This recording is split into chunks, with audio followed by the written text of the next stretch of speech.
Viewers మనం వచ్చేసి 8వ తరగతి సెకండ్ లాంగ్వేజ్ తెలుగు చూస్తూ ఉన్నాము. పిల్లలము అనేటువంటి పాఠము ఏటుకూరు ప్రసాద్ గారు రచించారు. ఇక్కడ పిల్లలు ఆడుకుంటూ ఉన్నారు. దీని గురించి మనం తర్వాత చూద్దాము. ఈ యొక్క పాఠం యొక్క ఉద్దేశం ఏంటంటే ఆటపాటలతో కాలం గడుపుతూ కల్లాకపటము మాయామర్మము తెలియనటువంటి అమాయకపు పిల్లల యొక్క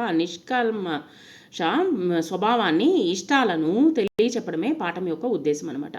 ఈ యొక్క ప్రస్తుత పాఠ్య భాగంలో వచ్చేసి సుప్రసిద్ధ గేయాలైనటువంటి పాటలు అనేటువంటి గేయ సంపుటి నుండి ఈ యొక్క పద్యాన్ని తీసుకోవడం జరిగింది. ఇక్కడ పిల్లలు పాటలు పాడుతూ ఉన్నారు. పసి పిల్లలము ముసిముసి నవ్వుల జల్లులము విచ్చే రేపటి పువ్వులము అరివిచ్చినట్టి చిరునవ్వులము. యొక్క కిందనే మీకు సారాంశం అనేటువంటిది ఉన్నది. పద్యం యొక్క సారాంశము: మనమంతా పిల్లలము, చిన్న పిల్లలము, మేము ముసిముసి నవ్వులు జల్లుతూ కురిపిస్తాము, జల్లులా కురిపిస్తాము. అంటే పిల్లలు వచ్చేసి ఎప్పుడు నవ్వుతూనే ఉంటారు.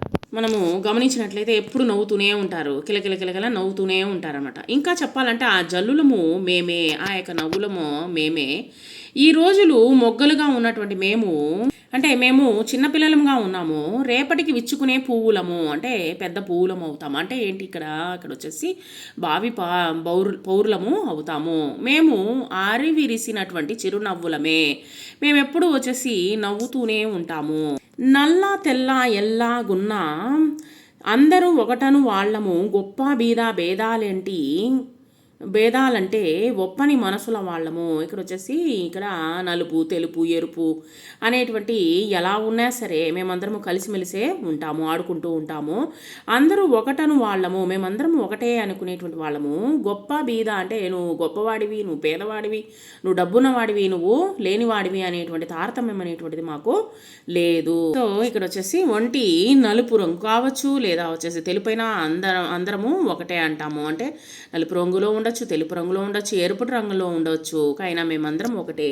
బీదవారు గొప్పవారు అనేటువంటి తేడాలు మా మనసుల్లో అస్సలు అనేటువంటిది నచ్చదనమాట. మనుషులమంతా ఒకటంటే చిరునవ్వుతో బహుమానిస్తాము. రంగుల భేదము ఉందంటే చీచీ అని అవమానిస్తాము.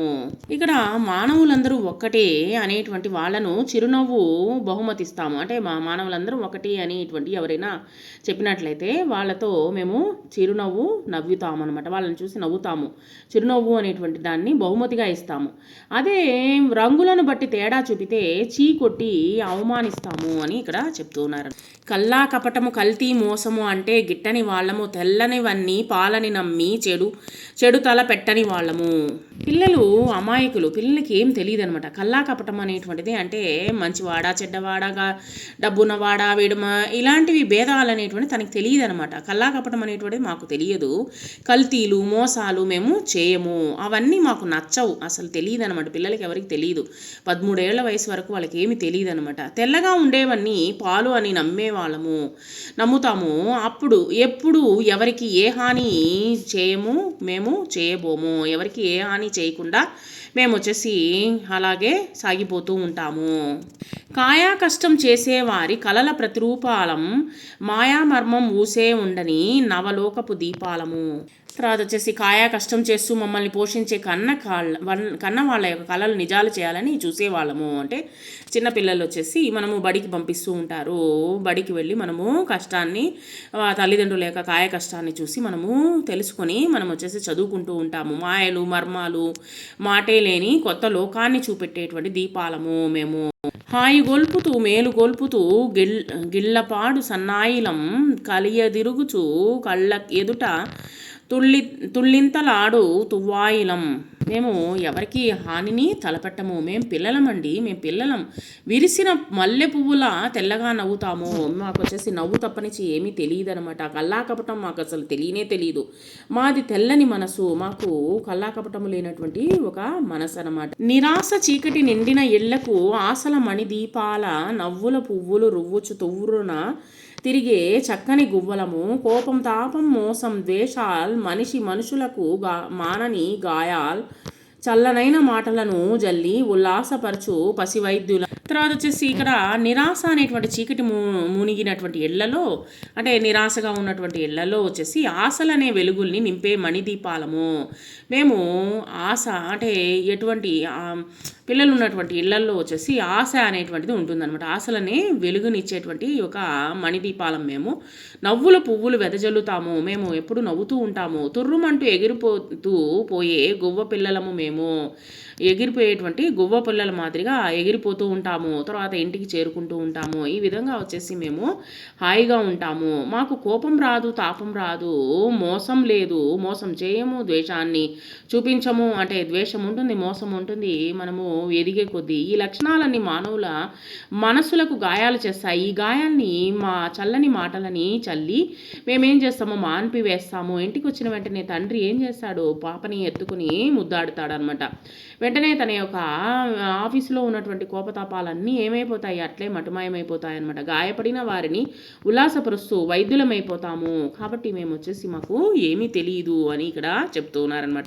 మంచు వంటి మాటలతో ప్రజల ప్రేమించుటెట్లో నేర్పించదము. వంచక కీచక లంచ గొండులను మంచి మార్గమునకు తిప్పెదము. రాయి రప్ప మట్టి బెడ్డకు మొక్కే తల్లులం పిల్లలం. ఆయా పనులకు అర్థాలడుగుతూ ఆలోచించే పిల్లలము. వాడు వీడను భేదాలుండని నవలోకపు నిర్మాతలము. చేయి కలిపి అందరికీ హాయిని పంచే పసిపిల్లలము. ఇక్కడ ఇంటికి వచ్చిన వెంటనే పిల్లలు వచ్చేసి ముద్దుగా మాట్లాడుతూ ఉంటారు. మంచులా చల్లని మాటలతో తోటివారినైనా సరే తోటివారిని ఎలాగో ప్రేమించాలో నేర్పిస్తాము. మోసగాళ్లను, కీచకులను, లంచగొండులను మంచి మార్గానికి తిప్పేస్తాము, మళ్ళిస్తాము. అంటే కొంతమంది వచ్చేసి మోసగాళ్ళుగా ఉండొచ్చు, తల్లిదండ్రులు వచ్చేసి కొంతమంది కీచకులుగా ఉండొచ్చు, లంచగొండులై ఉండొచ్చు. వారిని కూడా వచ్చేసి మంచి మార్గంలో తిప్పేస్తాము. అయ్యో మన బిడ్డ ఉన్నది కదా అనేటువంటి ఉద్దేశాన్ని కల్పిస్తాము. సంతానం లేదని బాధపడుతూ కనిపించినటువంటి రాయికి రప్పకు మొక్కుతూ ఆరాటపడే తల్లులకు కన్న పిల్లలము. మేమందరం వచ్చేసి మీ యొక్క కన్న పిల్లలము. వారు చేసే ప్రతి పనికి అర్థాలను అడిగి ఆలోచించేటువంటి పిల్లలము. వాళ్ళు చేసేటువంటి పనులకి అర్థాలు అడుగుతూ ఉంటారు. మామూలుగా చూడండి, పిల్లలు వచ్చేసి ఎక్కువగా ప్రశ్నలు అడుగుతూనే ఉంటారనమాట. మాదో కొత్త లోకము, అక్కడ వాడు వీడు అనేటువంటి తేడాలు అనేటువంటి ఉండదు. అంతా మనవాళ్లే. చేయి కలుపుదాము, అందరికీ హాయిని పంచుదాము. మేమంతా పిల్లలము, చిన్న పిల్లలము అంటూ ఇక్కడ మనకు పిల్లలు వచ్చేసి మంచి బుద్ధులను మనకు నేర్పిస్తూ ఉన్నారు. ఇక్కడ ఈ యొక్క పాఠములో మన సూక్తి వచ్చేసి పిల్లలు దేవుడు చల్లని వారే, కల్లా కపట మెరుగని కరుణామయులే. వాళ్ళకి ఏమీ తెలియదు అనమాట. పిల్లలకి దేవుళ్ళకి వచ్చేసి ఏమీ కల్లా కపటం అంటూ ఏమీ తెలియనటువంటి వాళ్ళు అనమాట.